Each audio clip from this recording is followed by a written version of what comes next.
Hey, just me at the top of the episode to say, firstly, Happy New Year.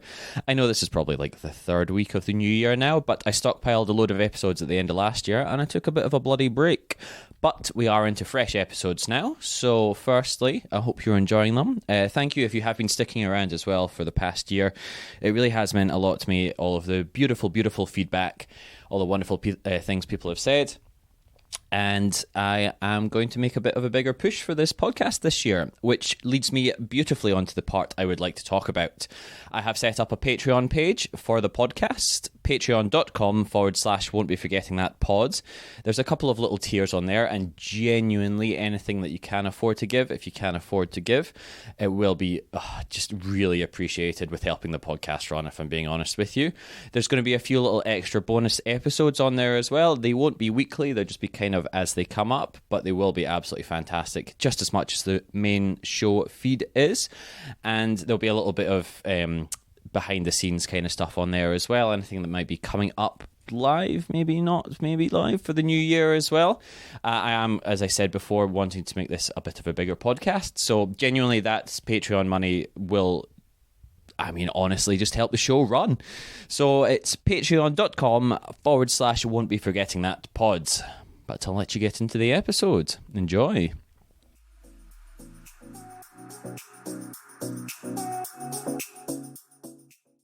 Hello and welcome to Won't Be Forgetting That, a podcast talking about all of the most awkward and embarrassing moments people have had whilst working in the arts and entertainment industry. I'm your podcast host, Seb Muirhead, and today we have a guest. They are an author, Liv Arnold. Hello, thank you so much for having me, Sam. Thank you so much for coming on, mate. Genuinely, this is a very last moment thing as well, so I really do appreciate you taking your time out to come on the podcast. Thank you. No, it's my pleasure. I like to start off the podcast with a little bit of a compliment now, because I do realise, and over the past few episodes, I'm bringing people on that are super talented, and I only get them to talk about their worst points in their career, and it maybe doesn't give off the best vibes, I suppose, of people coming on and being like, oh no, I am good, I promise. So I like to start off with a little compliment. So I think you're actually my first guest that has ever been featured on a billboard in Times Square, New York. I didn't know that. That is so fucking cool. Yeah. So your three books were mentioned in it. Is it Stepping Stone, Etched in Stone, and Law and Disorder? Yes, correct. That's so fucking cool. Thank you. I was so excited. I never thought something like that would ever happen. Isn't that amazing? Like, genuinely, like, Times Square is, I feel like Mount Olympus for like advertising and stuff like that. Do you want to give us a little bit of a rundown, maybe what the books are about? Yeah, so I was so excited about Times Square, and I wish I would have been there in New York so I could take a photo of myself. Isn't that so funny? Who took the photo for you? So it was actually one of my business partners that took the photo and took the video for me. So it had a picture of me. Yeah. It had a little logo, Liv Arnold, Fun and Filthy romance books. Liv Arnold, award-winning writer. Yes, thank you very much. That's true. And Fun and Filthy books, because what's the point of reading a clean book? Oh, honestly, I do not care for a clean book. Give me a bit of smuts, a bit of raunchiness. My books are so smutty. Oh, I love it. I love it so much. Law and Disorder, Etched in Stone, Stepping Stone. So Law and Disorder, so that was my first book that came out. It's a novella, and that was my first book publishing contract. And awesome. So I'm not too sure where all your listeners are from. Mostly Australia, but they're spattered around. I got Canada, I got the US, I got Britain, I got Spain, so all over the place. Oh, great. So I got inspiration from the TV show Neighbours, because... Oh, fuck yes. Yeah, so the two main characters, they're neighbours, but they hate each other. So it's an enemies to lovers type story. And when you're watching a TV show like Neighbours, they're all very involved in each other's lives, when in real life, I don't even know the names of my neighbours. Oh, man. I don't think any of my neighbours listen to this podcast, but I maybe know one of their names. Yeah. I live in like a little block, so yeah. I don't know who even lives there. Yes. So, and I just thought it'd be pretty cool to do a setting around that area where people are very involved with each other. They do the street parties. Yes. They're there for each other through their ups and downs, and that was pretty cool. And for each of my books, there's different sex-related themes. So in Law and Disorder, they sort of use products around the house to enhance the sex experience. Oh, do you have an example? So they had sex on top of a washing machine, and nice. So that sort of heightens it, and then So part of like the neighbor's storyline, it was like she was putting the kettle on, and as they were climaxing, the kettle went off and went bubbling. Beautiful imagery right there. Yes, love it. That's so cool. So I love using imagery. And then for my next book, Etched in Stone, so that's a first love type romance. It's cool. based in an investment firm because I used to work at a Big Four bank in Australia. Oh, wow. And that sex theme is they like having sex in public places. Oh, nice. Yeah, because I know a lot of people do have that kink. So, for sure. Yeah. Yeah, so it'd be cool to write something that people might be able to relate to, or even just if they don't know anything about it, just be like, oh, okay, what is this? Yeah, and hopefully not get arrested along the way. I mean, that's been preferable. From when I've had sex, I usually don't like to finish in jail, but yes. Was finish in jail is a bit of a double entendre there as well, but usually try not to get arrested for anything you're doing sexually. I think that's a good ending. And then my final book, Stepping Stone, so that's part of my Invested in You series. So that's the second book of Etched in Stone. Yeah, that's so cool. Each book is based on a different female team member that works in an IT team. Oh. So they all have their own love stories. And with Stepping Stone, it's a second chance romance. So the married couple is estranged. And since I've always had anxiety my whole life, I wrote my main male character. He came back from the war with PTSD. And cool. I got inspiration from that because someone I knew served in Afghanistan, and he told me the insights to look out for, like the symptoms, and he pretty much said that all soldiers that come back home from the war has some form of PTSD. I've heard that so many times as well. Yeah, and I know anxiety is nowhere near the same as PTSD because they went through a big thing. But when he was going through the symptoms with me, like being very jumpy over loud noises, having the clenching chest, that's what I have with anxiety. So I could bring some of his experiences, but also my physical symptoms because I go through that put that into the character. And I think that was important because men are less likely to get support for any mental health challenges. For sure, yeah. Yeah, and with that sex-related theme in Stepping Stone, the main female character, she always had this desire for light BDSM, but then she never voiced it out loud, even though she was always with the same man since she was a teenager, because she thought maybe people will think that she's a bit weird. So so I think this book encourages people to just take charge of what they want, and just as long as it's discussed in an open and respectful way, then it's okay to explore go there and try different things. Yeah. And it's nice if people can come to that through a book or something like that, where it's a little bit more of a private experience as well. Maybe you're not comfortable talking about it straight away, but you're like, okay, I see this experience in this book. Maybe I'm a little bit more open to speaking to friends or a partner about this, and then God knows, let their freak flag fly after that. No, just I think everyone's got their own fantasy or their own fetish. Yeah. Oh, for sure. And whether or not you tell people about it or like you keep it very private, like exploring it's probably, I'd say, never really a bad thing, honestly. I don't think so, especially if you've been with the same person for a very long time. There's always something to know about. Something new to learn about your partner. I think. Right? And to keep these things fresh. And I think if you do something new together, it brings you closer together. Yeah, for sure, hey? And a lot of the time, like, people maybe won't know that about their partners as well. Yes. It's never something they've expressed. And even like you were saying in your book as well, like BDSM, you're like, oh no, people think I'm a weirdo if I talk about that. And you're like, that's probably the least weird thing that you can do now, to be honest with you. No, now that something like that I think is so vanilla. Yeah, I know, right? I'm like, oh yeah. In today's day and age. I know, I was like, oh bro, just jump on the internet for 5 minutes, you'll find something so much worse. Oh, not worse. Sorry, that's probably not the right way of putting it, but extreme. Kinky. Yeah. Something much different is, No, there's a lot of things out there on the internet. Yeah, I know, right? For anyone, you beautiful perverts listening, just go in, type into Google, you'll find some stuff. Trust me. Well, I actually give sex advice for Cosmopolitan. I did see that as well. That's Yeah. so cool. How did you start with that? So I pitched it as I'm an erotic romance author, so this is sex tips on behalf of if you want romance, mind-blowing, that straight out of a novel type sex. Yeah, this that's is so a tip cool. to follow. And sometimes when I get asked to provide commentary on the sex position, I'm educating myself when asking. So Yeah, right. So one time they asked about the pinball wizard sex position. I think you'll have to illuminate me on what that is. I had no idea Yeah, what right. that was. So Google was an eye-opening experience. And, Yeah, right. when I Googled it, I was thinking, this defies all gravity. Like, I would break my neck doing something like this. Can you share what the pinball wizard, is that what you said it was? Yeah. So it's not really that written about, but Yeah. the woman has to be pretty much on her back, on her shoulders, and be fully lifted up. And Jesus. and I was thinking, oh, this is not for the unfit. No, that sounds like a mammoth task. I educated myself. Oh, did you? Yeah, right.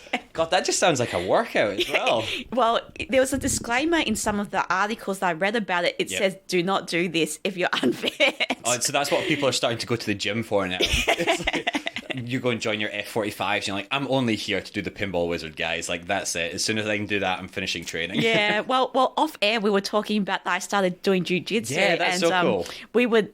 as you know, since you do jiu-jitsu, we get into all sorts of positions, so maybe that's a good starting point to, do you think so? do that. It's so funny. At jiu-jitsu, I've never felt so unattractive. Like, Same. stuffing like my face into a sweaty man's Same. chest, and I'm like, I'm just trying not to die.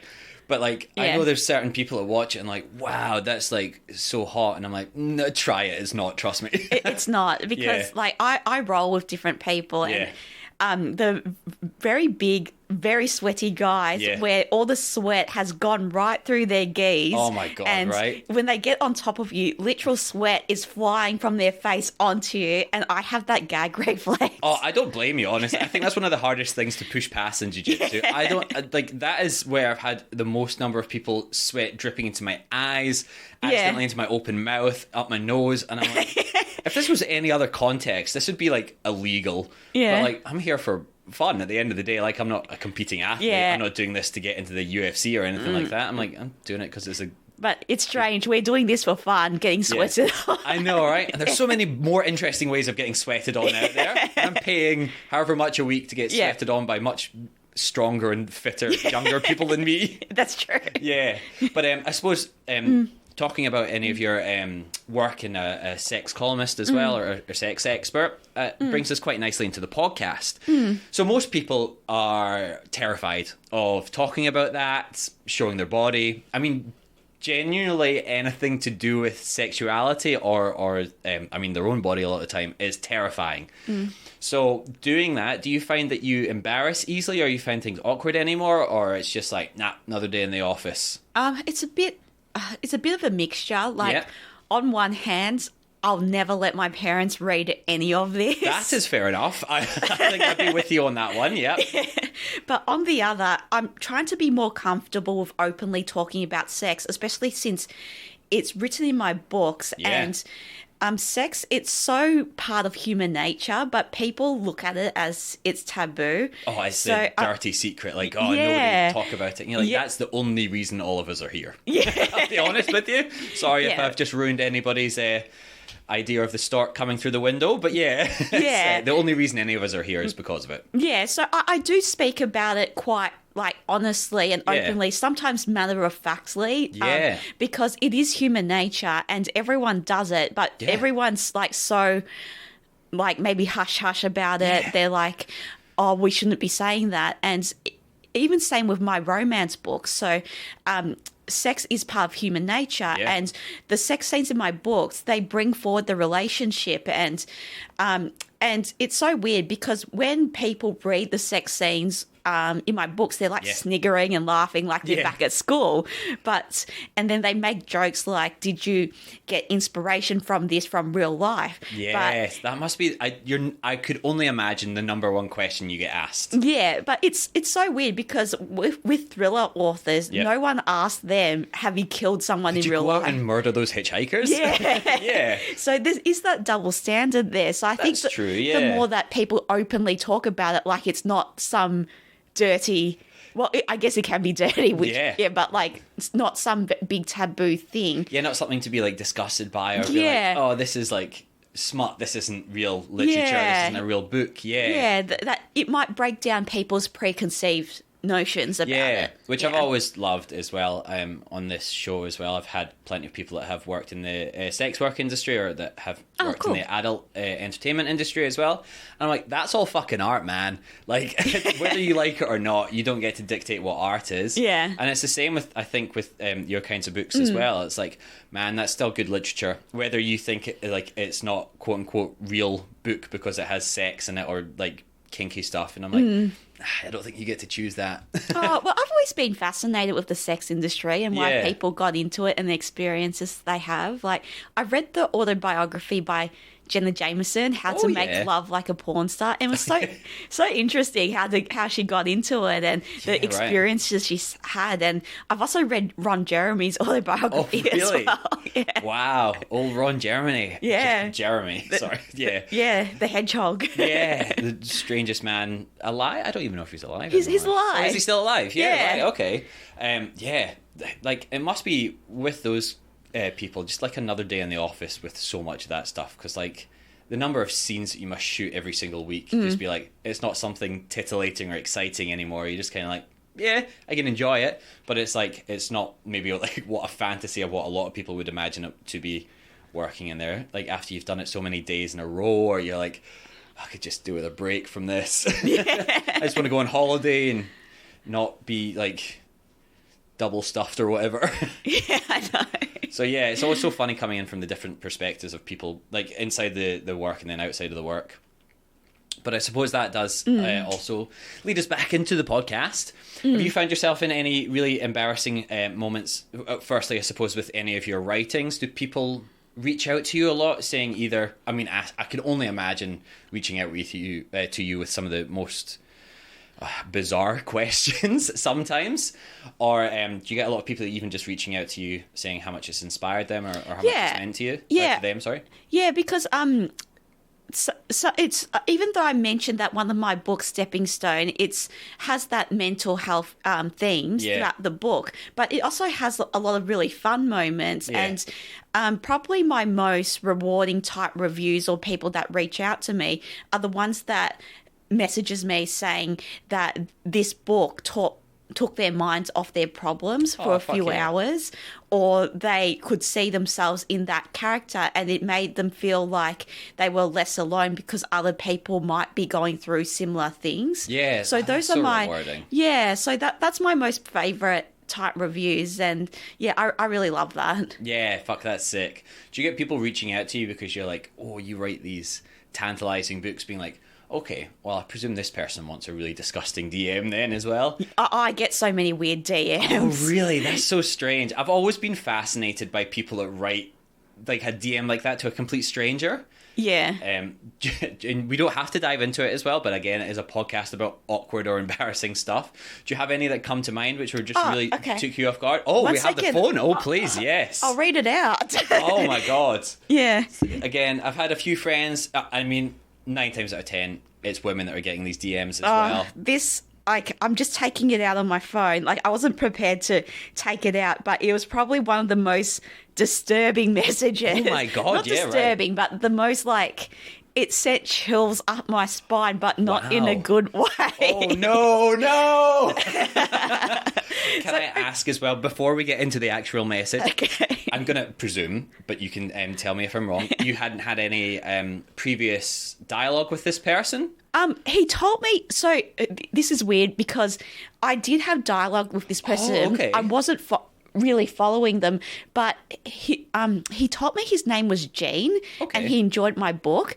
And so with the name Gene, I thought I was talking to a female at first. So with women, I'm more inclined to reply because like they're more genuine people that's read my book, and they're not just weird perverts that are trying to message you. So for the first few messages, I thought I was talking to a woman. Yeah. And unpleasant surprise when you found out a male was not a female. Yeah. Sorry, Jean was not a female. Yeah.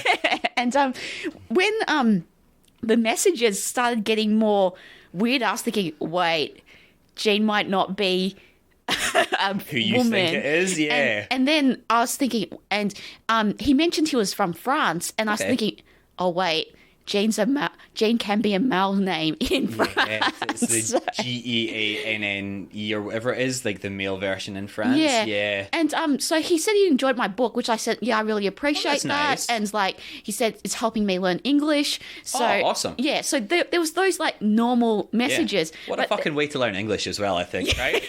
We're like reading these kind of erotic novels. Yeah. That's the best. I'm going to learn another language and read books like that, I reckon. Yeah. But then the weird messages starting, and then I stopped replying. Yeah. And yeah. Okay, so the latest one. Oh dear. Okay. I'm strapped in. I'm ready. Okay. Dear Liv, I love seeing you in sensual outfits.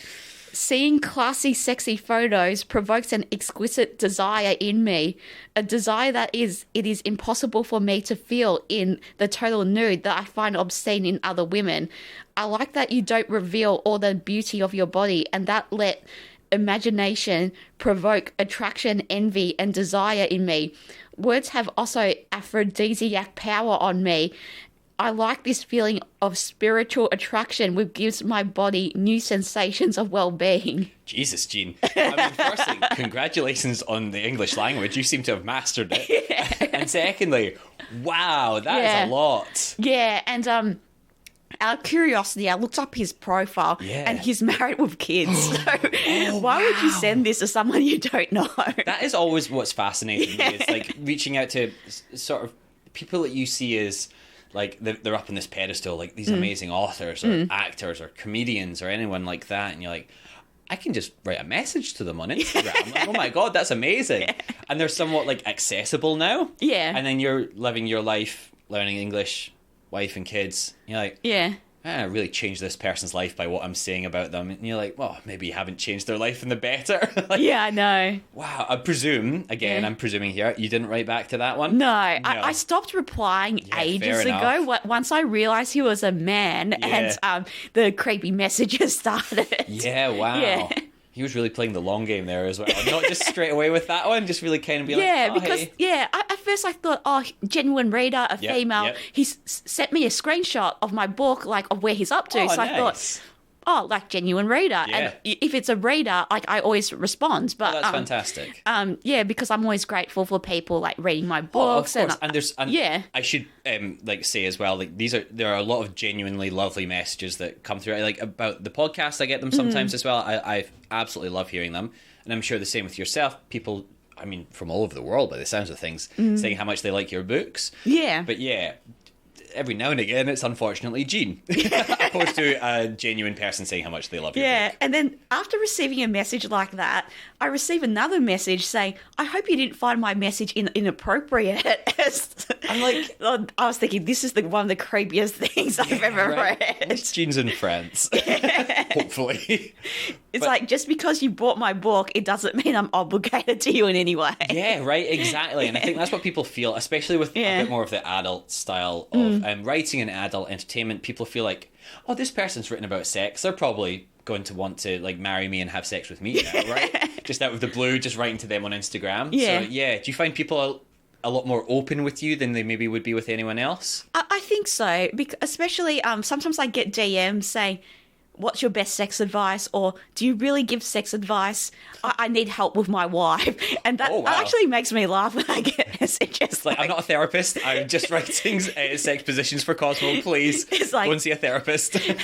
It's like, I don't even know what I'm talking about half the time. And also you're like, I don't know you. I don't know how to give you specific advice about your wife, like random person that's just written to me on Instagram. Yeah, I know. Yeah. But like, I find it funny. It is as well sometimes. Yeah. You do have to kind of laugh as well because you're like, this is almost satire, I suppose. Like, Yeah. these bizarre questions getting thrown out to you from nowhere. Yeah. I presume are real people, but then sometimes you're like, is this just a bot? I don't know. Yeah, I think that's like the downside of having a career that puts yourself out there. But Yeah. with authors, it's usually a bit different because you're so behind the scenes. Like, Yeah. people usually don't know what authors look like or anything like that. That's So so it's not true. like actors or Yeah. singers or anything like that. But when I was building my author branding, since there's that stereotype that authors are, especially romance authors, they're frumpy, middle-aged, desperate housewives. It is a little bit of a stereotype, Yeah. isn't it? Yeah. Yes. They're wearing a big knitted cardigan and their hair's all frizzy and they're just, this is them living the life that they maybe want to live instead. Yes. Yeah. So when I was thinking, like, what can I do to, like, make my author branding maybe stand out so more people would Yeah. not only recognize my books, but who I am, I was thinking maybe I'll go against that stereotype because I am younger than a lot of authors. And so I thought, I'll just go for the magazines. I'll go for that, like, sex positive author, Yeah. maybe that hot author that, like, Yeah, to for go sure. alongside with the books. And I think that in a way, even though authors aren't recognizable, it made me more, like, out You're like there. the face of your books Yeah, rather than the yeah. books are the only reason that anybody would maybe know what Yeah. your name is. And Yeah. I just want to say as well, Liv, I think that's definitely worked. I mean, Yeah. cover of Playboy, Yeah. FHM, Thank you. Maxim, Bazaar. God, I'm missing out some other. You could fill us in as well, maybe. Like, how many magazines have you been on the cover of, let alone, like, just in? It's amazing. Yeah, so I've been in Maxim 3 times. Yeah, wow. And I'm not a model or anything like that. So I only do magazine interviews, like, Yeah. to promote my work. So I usually talk a lot about my books. I talk about mental health Yeah, because that's that's a great. big theme in my books. I talk about sexual wellness because that links in with also my books and Yeah. Cosmopolitan. So I've done Maxim. I've done, I think, FHM twice for the cover. Playboy once for the cover, Harper's Bazaar once for the cover, Yeah. Grazia for the cover, and some smaller fashion magazines as well. That's amazing. I Thank love you. it as well how you're saying for the cover. Like, you're like, oh, maybe I was featured in Maxim. You're like, no, I was on that cover. I was on No. FHM cover. That's such a big deal. That's Thank genuinely you. amazing. Well, so I have major imposter syndrome, and it's something that I'm trying to help myself with. I've always had trouble with talking about either what I'm working on or what Yeah. I've achieved. But then I've read this quote saying, "Don't make yourself smaller to make others feel better," and I'm Yeah. trying to work on that. Oh, fuck yeah. Oh, Yeah. I mean, I'm fully in the boat of imposter syndrome as well. Yeah. I'm always like, oh, I don't have anything massive coming up just now. I'm not booked on, like, a TV show for, I don't know, however many months. Like, oh, am I really an Yes. actor or a stunt performer? But I love celebrating people's previous works as well, because I think a lot of the time in this industry, you're only as good as your next project. I think so. Yeah, which sucks, because I'm like, nah, there's so much fucking work that has been done know. previously, like, and it's just because it came out last year doesn't mean it's worthless. know. Like, go back and, like, Yeah. I love going back and watching films. I'm not just watching what's in the cinema now. Yeah. If I can go back and watch, like, so many films from 5, 10, 15, Yeah. 20 years ago. It's the same with books as well. So I'm like, no, don't just judge yourself on what's coming out. Yeah. And also, like, I mean, I think the people that don't have imposter syndromes are the real imposters as well, I'm going to be honest with you. Because everybody I know has imposter syndrome. Like, Yeah. from my level to, like, headlining, like, TV shows, Yeah. the lead role in films. Because, like, yeah, it's this film, but, like, it's not a Hollywood film. Or Yeah. if it's a Hollywood film, you're like, yeah, but, like, it's not going to get any awards. Yeah. And you're like, yeah, it's really hard to celebrate the wins in this I industry. know. Yeah. And I'm majorly like this. Like, I used to, like, be very shy with talking about any achievements, and I still am, and it's something I definitely need to work on. Yeah. And I haven't written a book in 2 years, and Yeah. because my anxiety has played up a lot for the last 2 years. I haven't really written much, and sometimes people do say you're only as good as your next project. I know, right? And I hate that. Yeah. It's like, it's such a, I don't know, it's such a parroted phrase, I suppose. But yeah, like, I'm like, nah, fucking, can't I celebrate my previous stuff?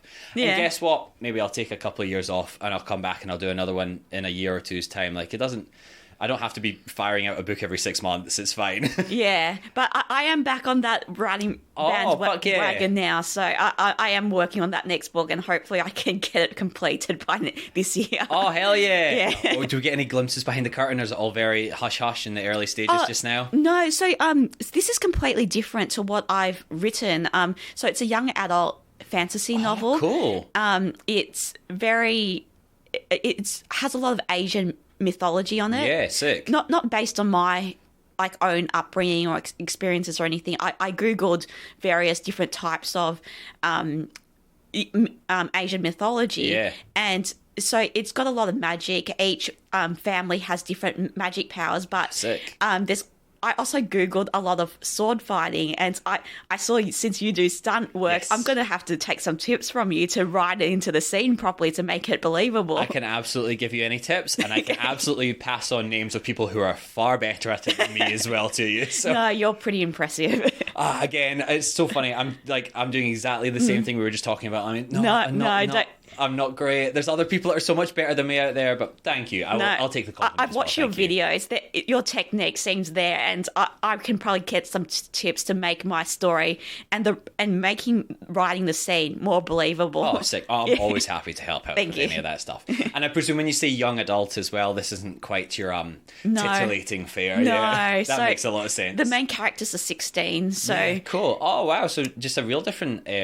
Yeah, so it's a lot different because when I originally got into writing, I wanted to get into children's and young adult books. Oh, cool. So when I did my first writing course, it was a children's course because I thought it would be pretty cool to write potentially the first book that a kid might read. Yeah. And God, I never even thought about that. That's amazing, right? And wow. It just happens that I just got into erotic romance instead. That's the real opposite end of the spectrum as far as books go, I reckon. Like children's first book, and then probably I think it's fairly safe to say books that children should absolutely not go anywhere near. Yeah. Young adults, maybe when they're finding out about themselves a little bit more, but definitely not children. So I wanted to get back into why I started writing in the first place, which was for a younger audience. Oh, that's so cool. Yeah. Oh, wow. Well, I'm very excited to hear about the progression with that as well. But I suppose we are going to jump back a little bit to the cover model work as well. So a lot of these covers are for, I don't know if it's a derogatory thing to say, but like lads mags. So usually, not to go back to what Jean was saying, but like in a state of undress, but maybe not showing everything as well. Do you find yourself comfortable doing that kind of stuff? Do you find it awkward at all ever? Because again, this is coming back to some people's, I suppose, deep-seated fears, is being naked in front of strangers, essentially. And absolutely fantastic photographers and all the best ones always make you feel so comfortable as well. But at the end of the day, you are still sort of standing in a room naked with people you've maybe only met half an hour ago. And I've done that a few times myself as well. And it's always just like, it's the first few times I found personally, I'm like, I'm fucking terrified. Like genuinely, like I couldn't even form sentences. I was just like, yep. And that comes across on camera. Yeah. But then something, again, it's just like, you just get so used to it and you're like, I feel comfortable. And then it's almost like a little bit like, oh, this is kind of empowering. I kind of like this, actually. Yeah. Yeah, so it's not only men's magazines I've done. So I've done like the major fashion magazines, but with being, I guess, naked in front of someone, it does take getting used to, I think. Right. And most photographers are professional. Like the ones that I've done the magazine work with, I've never felt uncomfortable with that's fantastic. any of them. And but I do have my own like body insecurities, like a lot of people, right? Like, it's so hard. Yeah, like sometimes people message me saying, "Yeah, you must be so body confident." It's like, no, I'm not really. But like the way I see it as is like a body is just a body. Everyone has the same parts. Yeah, right. Exactly. So that's what I see it as. But I'm always looking for new ways to sort of push myself out of my comfort zone or out out of my boundaries, I think, Yeah. because since I do have anxiety, I've tried the traditional methods, like therapy and the medication to help with anxiety, and that never worked for me. Okay. And I find therapy, I've learnt through therapy, talking is overrated. Like, it sort of keeps you stuck in that same circle. And it works definitely for everyone, but I feel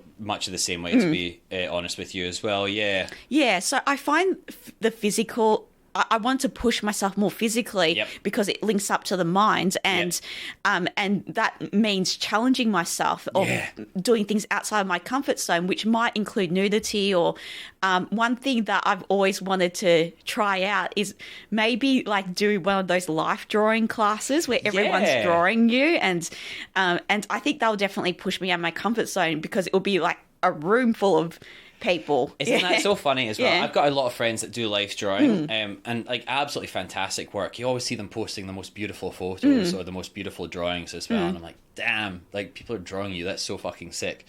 But I suppose a lot of people would be more nervous of being photographed and having your photo out there, but those millions of people that are going to see that photo aren't in the room with you at the time, right? They're not. Yeah, no. exactly. So you've got like maybe 3 or 4 people in the room when you're getting photographed, and it's very like respectful and closed set, and you're like, it is, and you're not having to worry about all your different angles. It's usually just shot from one front on area, whereas I suppose like life drawing, you're like, well, everyone's seeing you from every different angle, and maybe like 20 people in that room, and again, all strangers.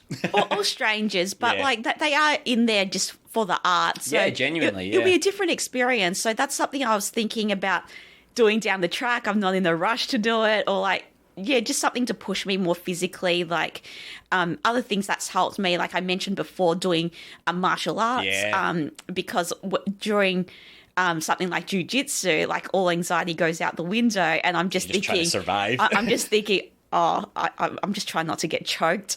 Yeah, I know, right? Like genuinely in jiu-jitsu, you're like, oh man, I just don't want to get beaten up too bad just now. I can't think about how anxious I am about all this stuff coming up or whatnot, which is the reason I love it as well. And then feeling comfortable in a very uncomfortable position as well, where you have other people actively trying to quote unquote kill you. Obviously, everyone's very respectful and no one's going to actually harm you.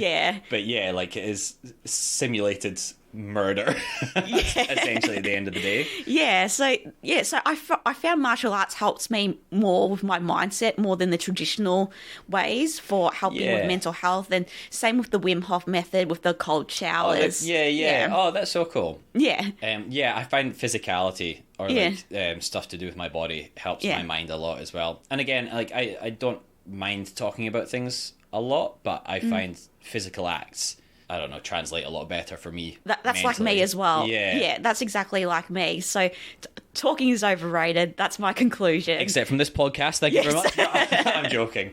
Well, talking about your problems over and over again, I think is overrated. And like you were saying, you kind of talk in circles sometimes as well, right? You're like, I need to enact some of these changes rather than just talking about why I feel bad about some of the stuff. So oh, that's great that you found avenues to help with. I have terrible anxiety as well, so it's nice like finding avenues that can help you with that.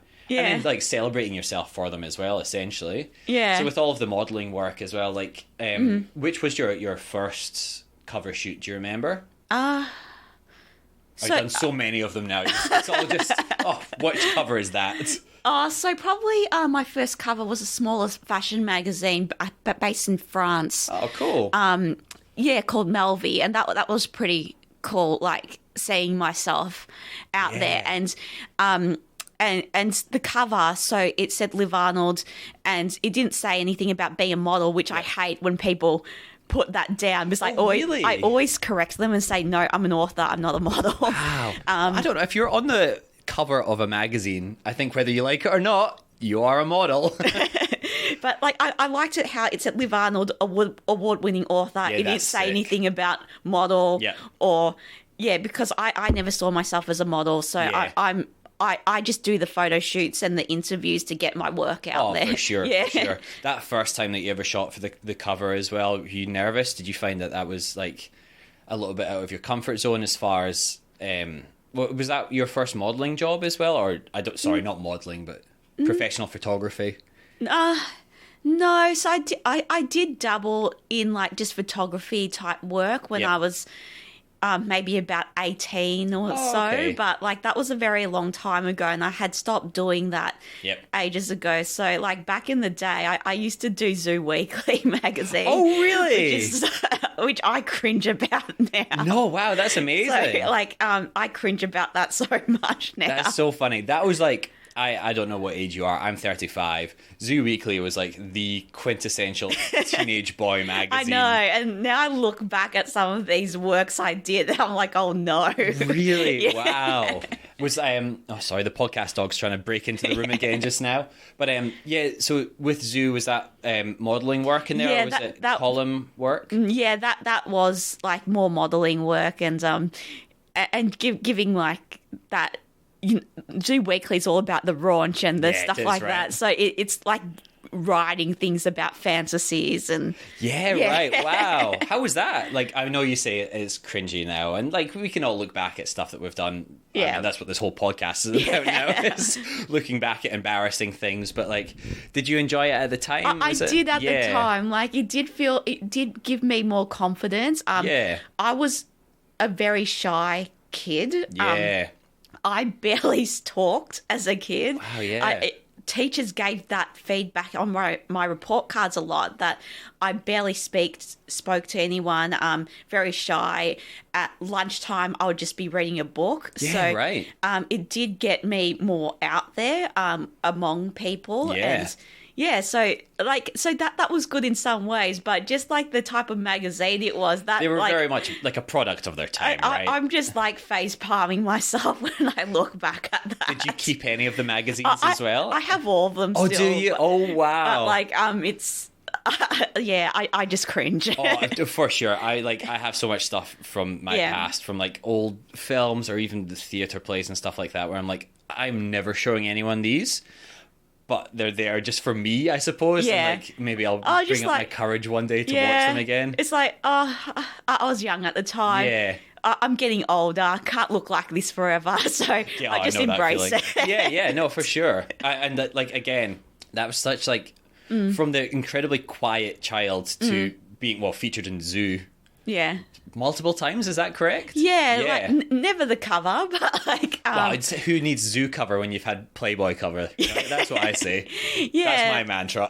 Yeah, so... But, what a jump as well, hey? To, like, I mean, two ends of the spectrum again, from super quiet and then being, like... Yeah. What can be, I suppose, described as, like, one of the most read magazines by teenage boys in the world, probably. It was so weird. I got this one... email once from a random guy. He wrote to me from prison saying, I saw you in Zoo Weekly. I'm in jail. I mean, there's so much to unpack there for a start. Firstly, I didn't realise you could get Zoo in prison. I didn't know that either. Yeah, you would have thought that's a bit too much for that. I mean, I suppose everything in prison's way worse than Zoo Weekly, but... Yeah, but maybe it depends on the level of security prison. That's true, I don't know, but I didn't reply, but like... what? You didn't want to ask him what his crime was? Or just a thank you, a signed letter, send it back to him? Yeah, so it was actually a nice message, but he said, like, I'm writing you from jail, and that was his opening sentence. What a fucking opening to an email as well, eh? I'm going to start trying to find something as interesting as that to write to my future guests. Luckily, it wasn't my real email address, because at one point, Zoo Weekly, they had this section of like different women that they showcased that you can contact, and they actually made up an email address for us. So, oh my god! But we had access to it, but like it wasn't my real email. Oh my! No, you're just giving out Liv Arnold at gmail.com or whatever. That's so bizarre. Yeah. So they gave out your like Zoo email address essentially. Yeah. Did you ever get to look in? Like, I can only imagine that's just full of dick pics, right? Like, who's emailing in except from our the jail prisoner one. friends? Yeah. Oh, just like when that issue came out, it was just more like guys just asking for a date or something like that. Yeah. Wow. I mean, good on you for emailing into a model in a magazine asking for a date. I don't know if that's ever worked in the history of anyone before, but good on them for trying, I suppose. And that's a little bit more wholesome than what I presumed would have been sent through into those inboxes as well, to be honest with you. Yeah, and I don't really see any, like, I think if someone sees someone that they're interested in, I don't see anything wrong with them like taking that initiative, That course of action, yeah, for sure. Yeah, Hey? like I think just because someone's done certain things, like I don't think anyone's better than anyone else. No, or, yeah, no, for anything sure. like that. Yeah. And especially as well, like, they gave out the email addresses to be emailed. Yeah. It's not like you've gone in like some mad deep web and found your home address or anything creepy like that. Like, it is, yeah. I suppose in the context, some of the most wholesome stuff you can do. Yeah. Did you ever find out more about the prisoner? Did they ever write to you again? No, just that one time. Just that one time. Was it to that email address that was advertised as well? Yeah, to that email address. Yeah, wow. And was that the most interesting email you got? Probably, yeah. Because like I wasn't expecting that. I was thinking, oh, so prisoners have access to magazines and an email. Again, yeah, it must be like a fairly low-level crime. I can't imagine if he was, I don't know, Ivan Milat, he'd be emailing you. Yeah, like, but, like organising a murder or something through email. Yeah, exactly, right? Like, just, these are the people I need killed this week. Yeah. Like, it must have been a fairly low-level, like, white-collar crime or something like that. Isn't it also, I don't want to say hilarious, but hilarious that a convicted felon has written to you more respectfully than a family man of the earlier DM. I know, and some people are so oblivious to like that it's creepy. So, so as a bit of a joke, so I put up this Instagram story about a week ago. It was a picture of me like holding a knife with meat, and then like I put a caption saying, "Sometimes I get creepy DMs." And sometimes they don't even seem to realize they're being creepy. What should I do? And then I listed 4 things, and it was a bit of a joke. So first was ignore. Second, block. Third, tell them they're creepy. Fourth, send them a photo of Harvey Weinstein. Oh, Jesus. And that really escalated. And I was surprised people didn't vote for that Harvey Weinstein one. I thought that would be the most funny thing to do. Yeah. But most people voted tell them they're being creepy. And I was actually surprised by that. But some of these creepy people that sent me the DMs, they voted. So they're completely oblivious to being creepy. God. Oh, so sorry. The podcast dog has broken into the room once again here. We're just going to take a very slight break whilst I get rid of her. Hello. Now, before we get into our next story, I've got to tell you the main reason why I'm able to fumble through my awkward and embarrassing day-to-day occasions. Coffee. Now, fortunately for myself and all of the listeners, we have paired with one of Melbourne's best coffee companies, Coffee on Q, a coffee worth talking about. Get ready to caffeinate yourself through your next awkward moment with Coffee on Q's signature Elevate blend. Crafted in-house with precision, each sip delivers delightful flavour notes of strawberry, chocolate and marmalade. And here's the deal you won't want to miss. Coffee on Q is offering an exclusive discount to all our listeners. Simply use the code WBFT15 at checkout to enjoy an incredible 15% off all coffee purchases. That's right, WBFT15 is a key to savings, making sure you're properly awake to remember your next big embarrassing moment.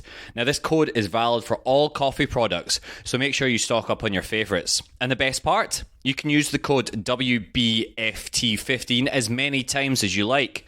So don't miss out on the opportunity to enjoy the finest coffee Melbourne has to offer. Simply visit Coffee on Q, and that's QCUE.com.au, and enter the discount code WBFT15 at checkout to unlock 15% off your next coffee order. That's WBFT15 at coffeeonq.com.au. Coffee on Q, where awkward moments pair perfectly with your daily cup. All right, we're back. Sans dog.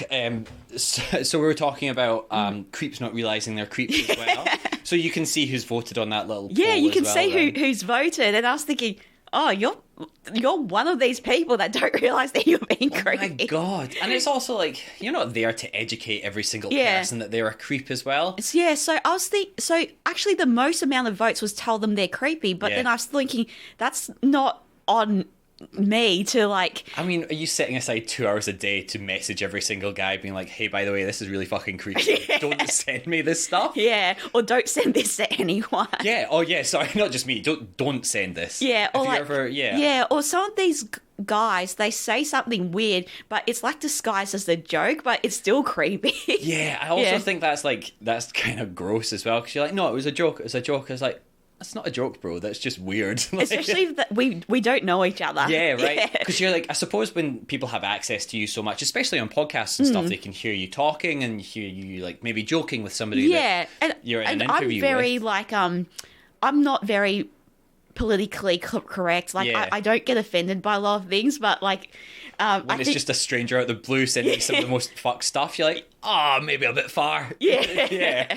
Like, I'm all down for a joke, but maybe don't send this to somebody you've never met before. yeah, it's When- like we don't have a connection, we don't have No, a relationship. We don't have a back and forth. Yeah. Like, you've got 4 followers and your Instagram profile's a car. I don't know who you are. Like, Yeah.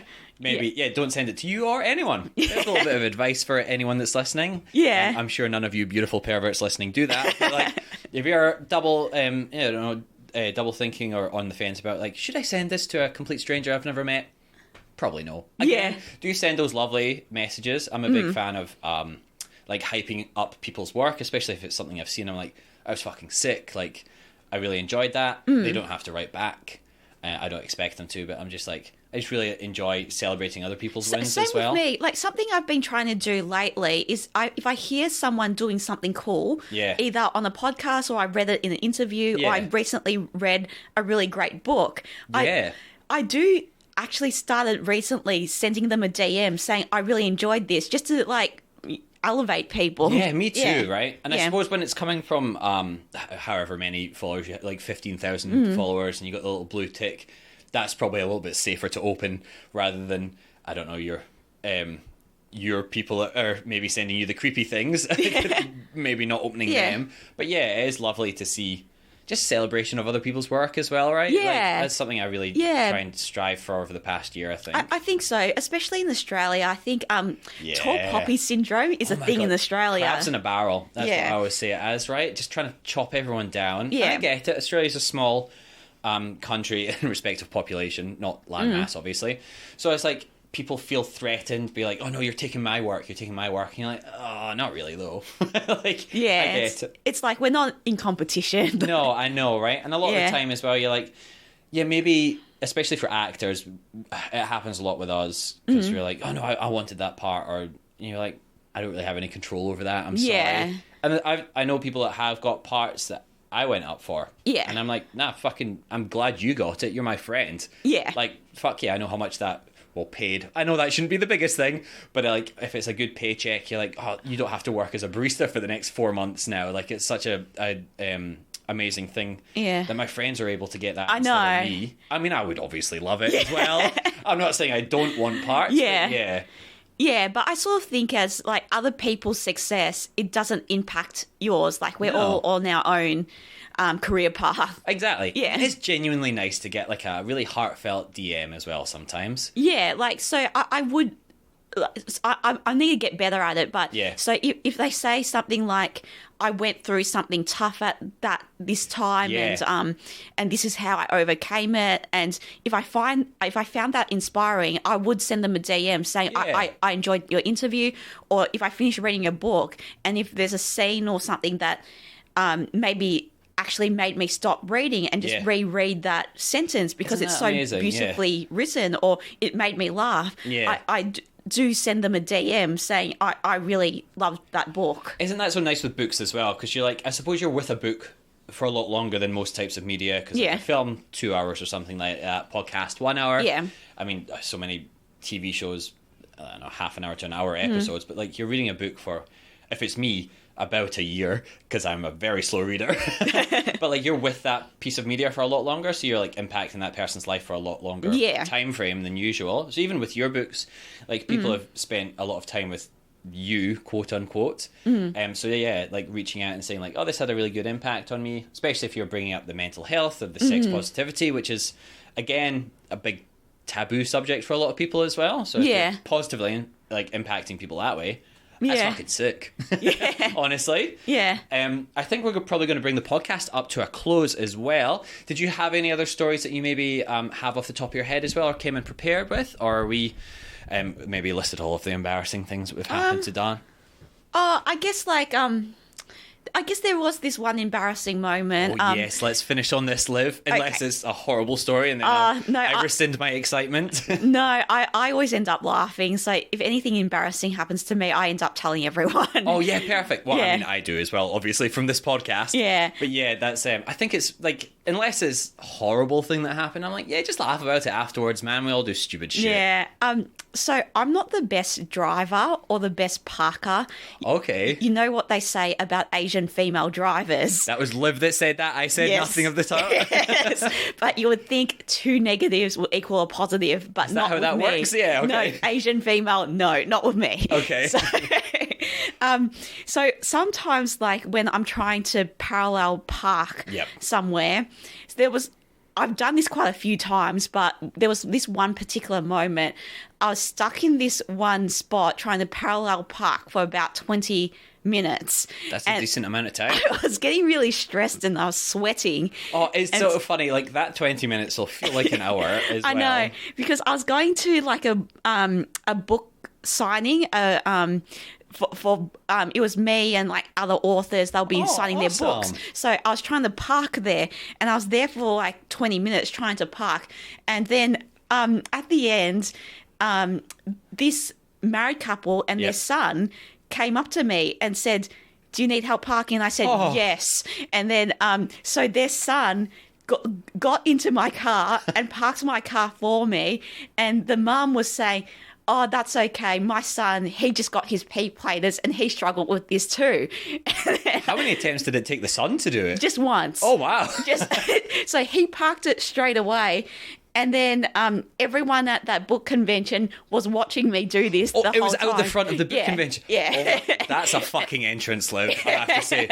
I mean, firstly, I've done it a few times myself. Yeah. I thank God I've got a lot better with driving just through stunt driving. Yeah. I understand that stuff a bit more now, so I'm usually pretty good with it. But like, there's nothing worse than you're backing up, you're bumping the curb, you're doing that little shimmy in and out, and people are watching you, let alone people that have come to exclusively see you. Yeah. Did anyone mention to you afterwards? Just laughing. Oh, no. And that's not the first time a complete stranger parks my car. It's happened at least 3 or 4 times. Well, at least it's not double figures. Yes. Yet. But maybe we'll just get a little bit more famous. You'll just get chauffeured to the events from now on. That's true. Yeah. And like, that shows the level of trust in me, letting a stranger get into my car. I suppose if it's worked out for you in the past 3 or 4 times, not a bad thing. Yeah. So, but usually I'm sweating during that. It's taking me 20 minutes. There's cars backed up behind me. Of course, that's right. And I'm stressing out. And I mean, like, I don't want to talk for you, but presumably you don't want to turn up to an event stressed, sweating. I know. And I always come on time to things because I just think like, I like to be respectful of other people's time. Absolutely the same as well. That's one of my biggest things. Like, I'll turn up early to everything. Same. So if I'm running late to something, I'm stressed. Oh, so not only the stress of the parking, again, the anxiety, the social anxiety, the turning up to a book signing as well, which you always have that kind of like, I don't know about yourself, when you turn up to live events, you're like, what happens if nobody comes? I know. And then you've got the parking on top of it as well. Yeah. Did it take you a few minutes to get into the swing of things when you were at the convention? I think so. So I came in sweating, probably red in the face. Yep. I need to splash a bit of water on my face, calm down a little bit. You'd be like, okay, I'm going to try and present myself as best I can. People have come here to see me. It's like, I've got this. It's fine. It's not the first time that I've stuffed up parking. Well, at least that's true. At least you're like, okay, I know this has happened previously. Previously, there's been times when maybe a dad has parked my car and their kid, like 5 years old, has looked at me in shock. Like, what has just happened? Why is Dad doing this? Who is this lady? But again, thank you, dads, for being able to parallel park cars. Yes. Shout out to all the dads out there. Yeah. Did anyone in the convention, did the convention go well after that as well? Oh, it did. So I always enjoy meeting readers or for sure, people like genuinely interested in romance books, and so a lot of people, they do come just to talk books. So that's so cool. So sometimes they might not buy anything; they just want to like connect with like-minded people that loves books, because reading seems to be a dying thing, I think. Well, that as well, and it's such a personal thing, like a private thing as well. Like whereas comedy shows, acting, you go to film premieres, all that kind of stuff is immediate feedback. Like theatre, you're in the room with other people, whereas reading, I don't think I've ever gone anywhere to read with another person before. Like, that's something you do that's like in bed, you do it on the train, you do it sitting in your back garden. So it's nice to be able to connect with other people who love the same books or love the same genres as you as well. Or like, even getting to meet some of your favourite authors. That'd be fucking sick. Yeah, it was really cool. Like there was this one person that attended. She came up to my stand and then she got out her backpack and she pulled out my book. So I was, wow. Yeah, so it's those little things. Like I don't take it for granted. Like I appreciate every moment. How was that as well? Was that like one of those like out of body experiences? Yeah. Like, wow, this person's actually like not only read my book, but brought it to me in person to show that they enjoyed my book. Yeah. It was cool because like since it was the multi-author book signing, everyone already had their books there with them to sell and sign on the spot, but this person came prepared, so with a pre-read book of yours. That's so fucking cool.